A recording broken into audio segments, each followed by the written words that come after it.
Bezrat Hashem, Zohar Lui Nishmat, Meir El Keslassi, Bar Mesodi. Avant d'expliquer le Zohar, on a besoin de expliquer un concept que dans toutes nos actions et dans toutes nos prières, nous essayons de faire un yihoud. Qu'est-ce que c'est yihoud? Joindre le mari avec sa femme. Je vais expliquer. Akadosh Baruch Hu, il n'est pas ni mâle ni femelle. Seulement, tu t'adresses à Akadosh Baruch Hu toujours au forme masculin, par respect. Tu t'adresses jamais à une fille, à une femme. Alors, quand tu parles à Akadosh Baruch Hu, tu parles en forme masculin, par respect. Alors, tu dis Baruch Ata Hashem. Et tu ne dis pas Baruch At. Parce que ce n'est pas tsniout de s'adresser à Hashem en forme féminine. Alors, on dit Ata. Mais Hashem est ni homme ni femme. Mais dans la métaphore qu'on donne à Hashem, on le considère comme l'homme. Et la Shekhinah, qui est la présence divine, on la considère comme la femme.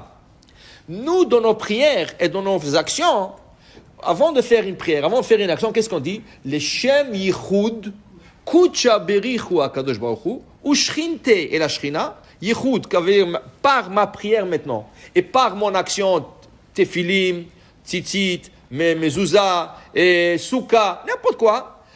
Shem Yichud, Kucha Berichu, Shrinte, Betrilo, Ochim, Betrilo, Leachada, Shem, Hashem Baruch Hu. On veut unir le nom d'Hashem. Le nom d'Hashem, c'est Yud-Ke, Vav-Ke. Yud-Ke, c'est le côté mâle, Vav-Ke, c'est le côté femelle. Alors, nous voulons faire l'union, Yud-Ke, Vav-Ke. Okay?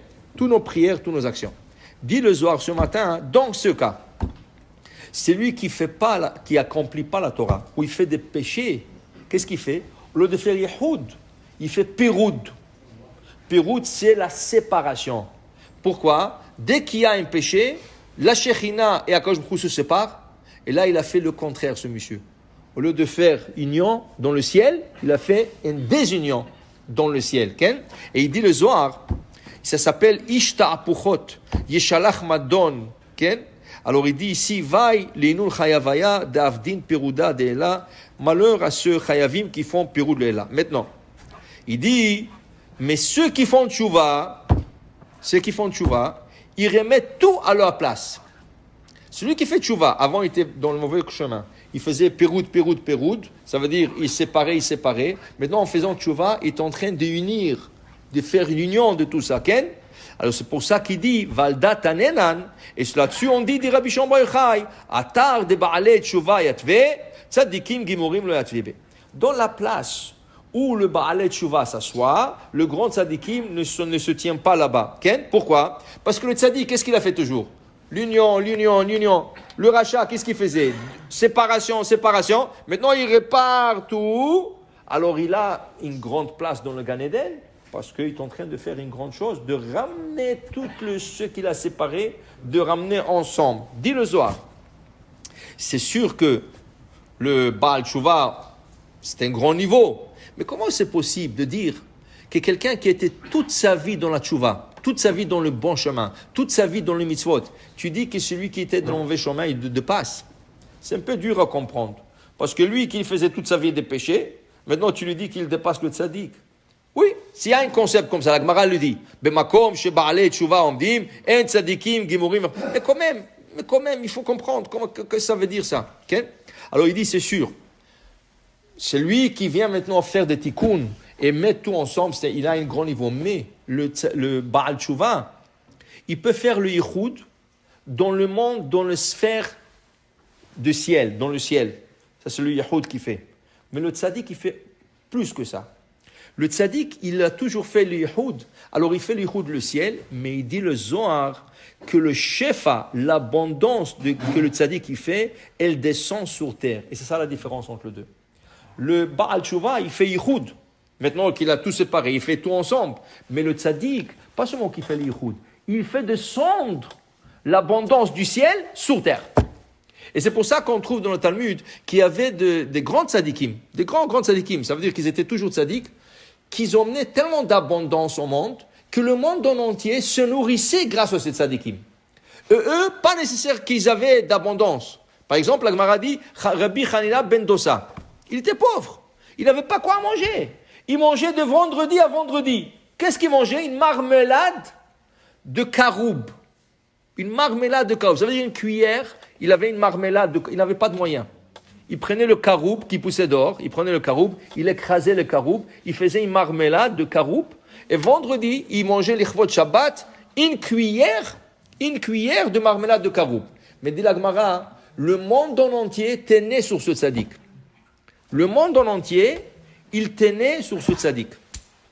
Parce que lui, c'était le tuyau. Comment on dit un tuyau en hébreu? Tsinor. Regardez, quand on fait la prière de la Parnassa, qu'est-ce qu'on dit? Kamur poteach et yadecha umasbiya lechol chai ratson.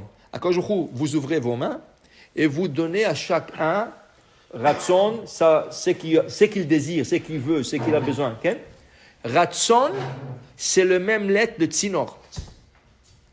Ça veut dire que quand on prie pour la Parnassa, tu ne pries pas rien pour toi, tu veux être un Tsinor, tu veux être le tuyau à travers lequel Dieu va envoyer une abondance dans ce monde. Alors quand tu dis Potach et Yadecha, j'ai besoin, oui, mais je veux aussi emmener le Shefa dans ce monde. Alors Tzadikim, qu'est-ce qu'ils font? Eux sont le tuyau d'Akadosh Baruch Hu. Akadosh Baruch Hu envoie la Parnassa à travers eux. Des fois, regarde le Tsinor. Si tu envoies de l'eau dans un tuyau, qu'est-ce qui arrive? L'eau va du côté A au côté B, elle sort du côté B pour irriguer un champ, pour donner de l'eau. Mais dans le Tsinor Atzmo, dans le Tsinor lui-même, il ne reste plus d'eau. C'est ça le tzaddik. Des fois, le tzaddik lui-même, il n'a pas de parnassa. Mais il a emmené l'abondance dans le monde. À travers lui, l'abondance est venue. Rabbi Chaim ben Dosa a été un Tsinor. À travers lui, le monde en entier a été nourri, mais lui-même, il n'avait rien. Un karouv. Mais il a dit, pour lui, c'était suffisant. Pour dire, c'est ça la différence entre un tzaddik et un Baal Tshuva. Baal Tshuva est en train de réparer tout ce qu'il a cassé, tout ce qu'il a séparé, tout ce qu'il a fait du mal. Mais le tzaddik est en train de s'occuper des autres. Pas seulement de ses péchés. Le Baal Tshuva est occupé de ses péchés. Qu'est-ce qu'il a fait pour réparer? Le tzaddik n'a jamais fait de péché, il n'a pas à réparer. Alors qu'est-ce qu'il a? Il a à emmener une abondance. Alors le Baal Tshuva, il dépasse le tzaddik, mais le tzaddik, il dépasse aussi le Baal Tshuva en faisant les shefa dans le monde. Baruch Adonai Le'olam. Amen ve Amen.